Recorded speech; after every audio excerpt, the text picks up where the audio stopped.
Welcome to Hope for Your Pelvic Floor, the podcast that transforms how you move, feel, and live. And I'm Claire Sparrow, Pilates teacher, educator, and best-selling author. And I am very passionate about helping you reclaim your pelvic health and your power. This is your space for optimism, positivity, and practical steps to move from helpless to hopeful. Join me as we bust myths, share expert insights, and explore real solutions for a body that supports you for life. You are not meant to settle, you are meant to thrive. So let's get started. Today's episode is called You Are Not Doing It Wrong.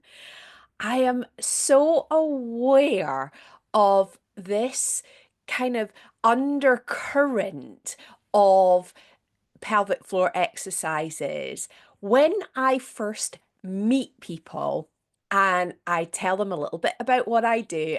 More often than not, women, and this is in context like, we're just, a friend introduces me to another friend, or I'm in a group somewhere, and people inevitably, and this is women on the whole, will say to me, "Oh, I know I'm really meant to do. I keep forgetting. I did download the app. I know. I really should be doing my pelvic floor exercises or doing my Kegels or doing my pelvic floors." And there's this apology in the way that women are saying this. The apology for, like, there's some kind of I don't know, there's like a pelvic floor exercise police, and I'm it because they've not done it and they know they should. And then the other air that I notice with this is that some women will say, "Well, I'm never really sure if I'm doing it right, so don't bother. I'm never really sure."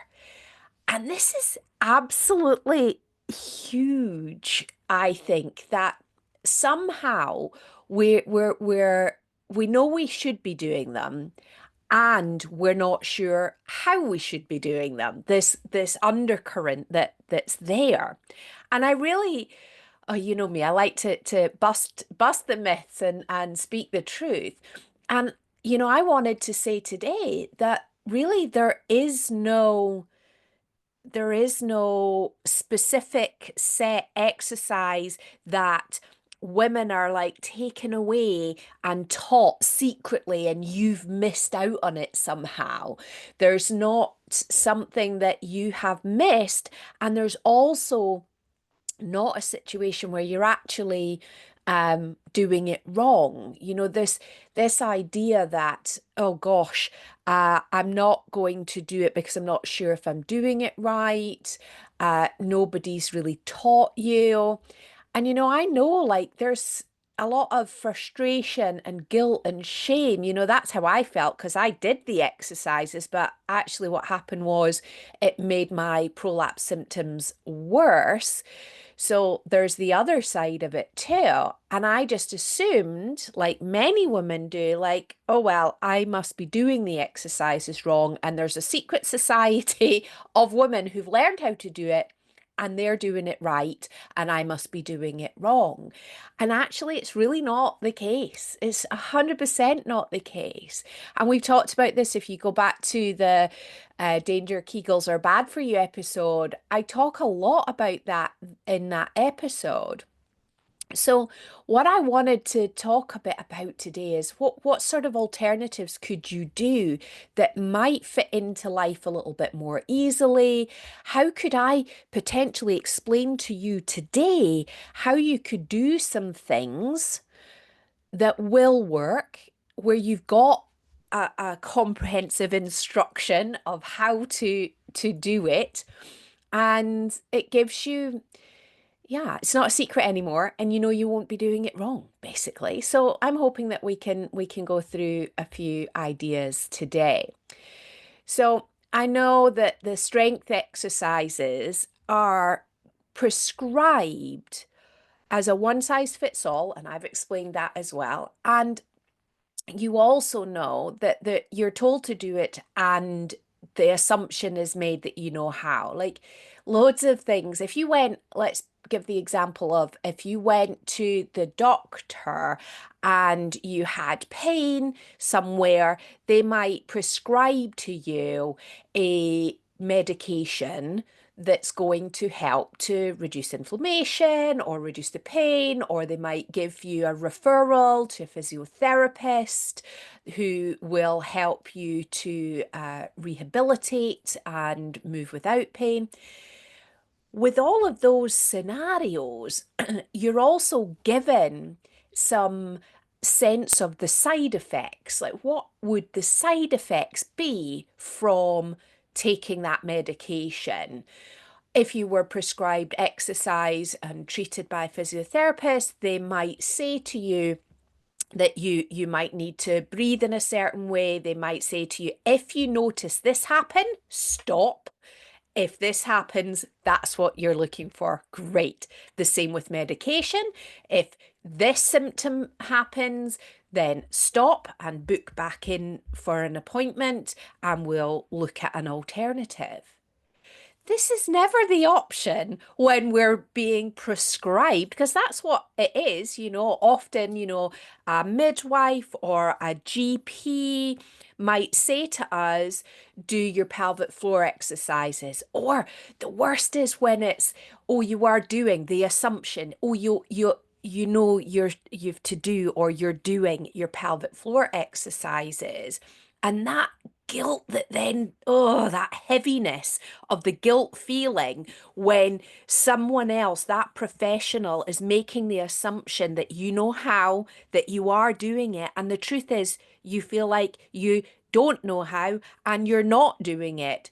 And it's grim. That feeling is so grim. And I've had women so upset when they've come to work with me because of just that dialogue and conversation, the assumption. So, yes, prescribing these exercises or download the Squeezy app with no follow-up, no guidelines around how to do it, no idea. Maybe if you're very, very lucky, you get a pamphlet, a little leaflet with your exercises. But even then, there's no follow-up. There's no, if this happens, you must stop. I've had women who have had no real issues with their pelvic floor and they've diligently done pelvic floor exercises. They've been downloading the app, squeezing till the cows come home every time they stop at the traffic lights and all of these things. And they've ended up with searing pain in their vagina because they've tightened those muscles so hard. They've compressed a nerve, which is then creating this pain. There's inflammation, and it's a desperate situation because you go from just normal life to not actually being able to sit down, not being able to use tampons, not being able to have an intimate relationship. These are just everyday normal activities that we should be able to do. But if we've over tightened and squeezed, the side effect is or can be that kind of pain and many other things. So if we're prescribing these movements, we need to also tag on some, well, if what if it's not working, these are the things that might happen. And this goes right back to the baseline misunderstanding about doing strength-based exercises and that being the only recommendation. If we're only doing that one thing, we're not creating a balanced function in our pelvic floor muscles. Those muscles don't work by you just squeezing in everyday life. So that's not the way to condition them and train them to be spontaneous and responsive in our everyday life. Oh, I need to take a breath. Honestly, I get so worked up because there's just so many gaps and so little kind of common sense. But we common sense, what's the phrase? Common sense isn't commonplace or common practice or whatever. And I think common sense, what does that even mean? It's actually learned behavior. And we haven't learned anything other than, well, the pelvic floor muscles must be weak, so we should strengthen them, and this is the only recommendation to strengthen them.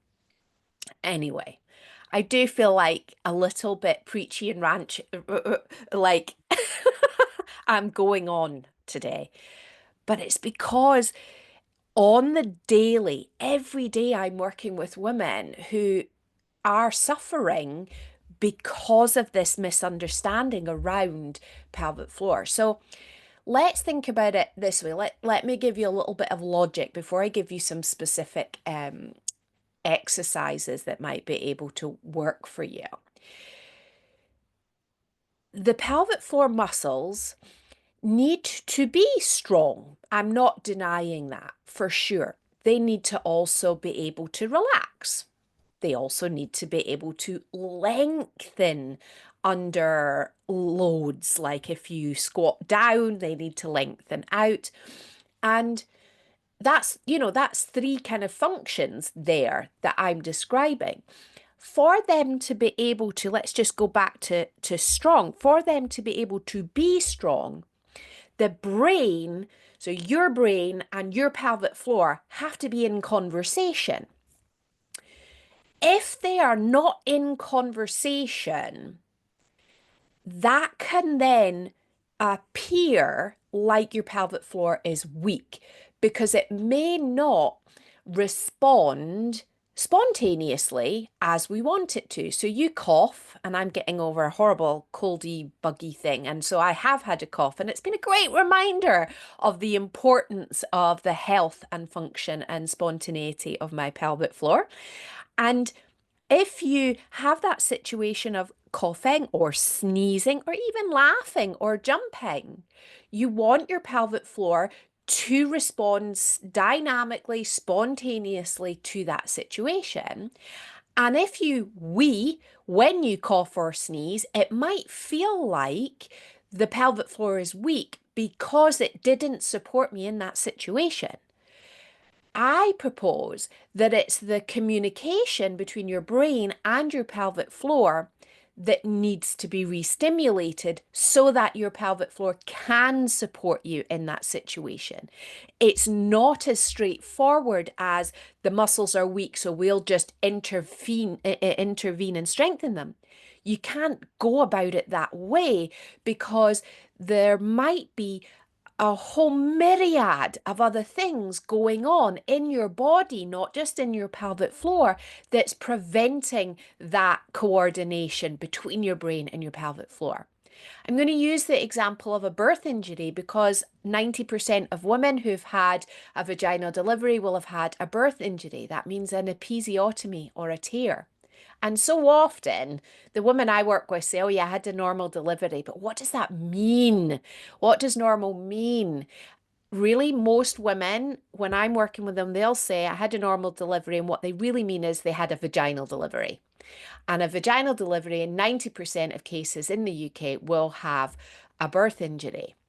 If you had an injury anywhere else, you'd have some rehab, you'd have some treatment on it. And anyway, that's another, we'll do an episode on birth injuries. But anyway, the point is that birth injury builds scar tissue, and scar tissue is thick, it's dense, it's immobile, it's kind of dehydrated, and that prevents the brain and the pelvic floor in that area having a strong communication.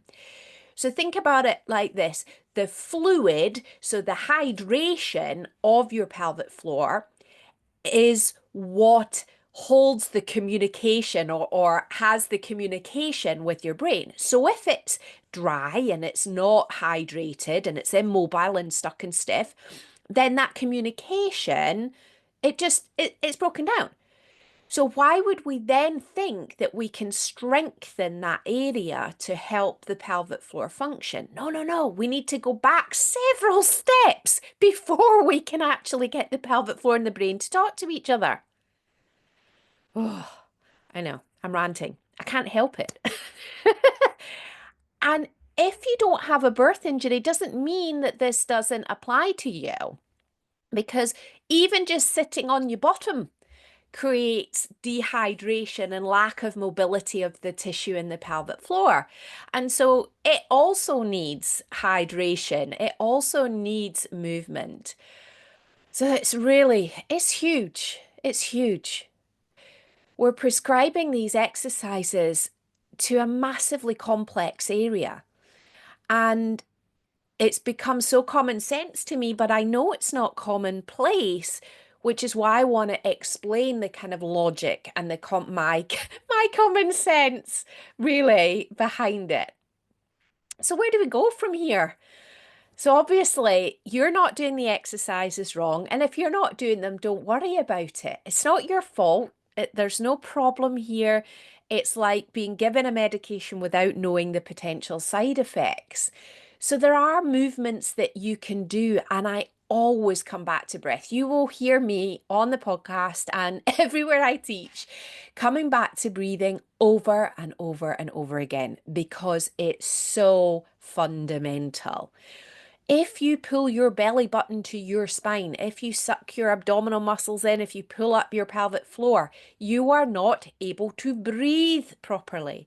And breathing is the baseline relationship with your pelvic floor. So we need to get that working before we can do anything towards stimulating that brain to pelvic floor connection. So, so important. So if you're breathing in and out, that's great. That's survival. We're doing a great job. And so often, this is another place where people will say, even in our kind of everyday Pilates classes, people will say, oh, I'm never sure if I'm breathing right. If you're breathing in and out 100%, you're breathing fine. That's okay. What's important is in the health of your pelvic floor is that your breathing diaphragm and your pelvic diaphragm work together, that they're contracting and relaxing, they're lengthening, they're doing the work together. And many of us were pulling our belly buttons in or our shoulders are up and tense and we're breathing all up here and it's short. And that really does prevent the relationship, the connection between your breathing and your pelvic floor. So before we can do anything to release the tension and get the fluid flowing, we need to go from the inside out to reach our pelvic floor. And that literally just comes from this breathing. So the breathing that I'm going to give you to do today is super simple. So you can delete the Squeezy app. You can shelf your pelvic floor exercise leaflet for right now and give this a go. Even just for a week or 2 weeks, just give this a go where you're going to do this one exercise 1 or 2 times a day and notice in that space of time what difference that makes to the function of your pelvic floor. So this is going to really wake up the communication of your diaphragm of breathing and your pelvic floor so that if you exhale, we're going to have more chance. So your exhale would be your cough or your sneeze. We're going to have more likelihood of your pelvic floor knowing what to do. So here's the exercise. This is for your natural spontaneous pelvic floor function. It is 3 steps and they are very, very simple. So the first step is to stand or sit completely upright. So I'm sitting. Those of you on YouTube, you'll see I'm sitting. I'm still in my scarf to help my sore throat and it's still cold. And you're going to sit upright. If you can, I would love you to do this standing and stand against a wall so that you've got your head, your shoulders, and the back of your pelvis against the wall. You're going to have a little gap in space between your neck and the wall and a little gap in space between your lower back and the wall. You'll have your feet about 1 or 2 inches away from the wall. The most important thing is that you're really upright, head, shoulders, pelvis against the wall. That's the first step. The second step is to exhale fully. So you're going to let all of your exhale come out. Keep breathing out and out and out and out and out until your inhale comes in without any effort. It's a reflex. So you're going to exhale out and out and out and out and out. And then the inhale just comes in. And you're going to do this 10 times. And here are the questions you're going to ask. Do I breathe in through my nose and out through my nose, in through my nose, out through my mouth, in through my mouth, out through my mouth? I know, these are the questions. I'm going to invite you to inhale through your nose and exhale through your mouth. Most of us have a short exhale and then we go to a class and then and I've said this before too, you go somewhere and they say, take a deep breath in. We're already there. We're already stuck there. And we're stuck there, preventing our pelvic floor from being able to be accessed by your diaphragm. So we're going to be focusing way more on the exhale. You might feel, so here's your side effects. So important that we consider what might happen. Your side effects might feel a bit dizzy, a bit ooh, because if you're breathing short and up into your chest, and then you start exhaling fully and you're starting to detox and get rid of all of the toxins stuck in the lower lobes of your lungs, well, seriously, you are going to feel a bit funny just because of the toxins getting out. If you feel that way, just do it seated for a bit and then come to doing it standing when you feel like, oh yeah, it's easier. I'm not feeling that way. What other side effects might there be? So the other side effect you might notice is that your head wants to come forward away from the wall. If it really wants to come away, just move your feet slightly forward so they're not as close to the wall, and just keep encouraging your head back up to the wall. That's really, really important because your breath is coming in up here, up into your nose, up in this area of your body. And if it can't get it in there and your head is forward, your throat is compressed, you've got all this kind of compressive force, it's not going to help you to get the breath moving and connecting and coordinating with your pelvic diaphragm. So those are a couple of the things that you might experience as we're calling it, side effects to your breathing exercise. So let's recap. You're not doing it wrong. There's no secret society of women learning how to do pelvic floor exercises and you've not quite understood and therefore they're not working for you. They're literally just not the way forwards. We need to learn this new common sense approach to our pelvic floor function and exercise. It's not that the muscles are weak, it just feels like they are because the brain and pelvic floor muscles have lost communication for a myriad of reasons. The exercise that you can do once or twice a day, every day for a week or two to help to begin resetting and recoordinating is to stand with your back against the wall, head, shoulders, and pelvis. Exhale fully and completely until the inhale is a reflex and do that 10 times. Do that for at least a week or two. And if you're enjoying what I'm sharing in the podcast, please, please, please do share it with friends and colleagues. If you have a moment to rate and review, it really does go a long way to help other women get this message, and that's the goal. And if you want to learn a bit more, it's March currently, and so we're doing the free March Madness. So I've adapted the 34 traditional Pilates mat exercises to be really focused on your pelvic floor and how to re-coordinate your pelvic floor.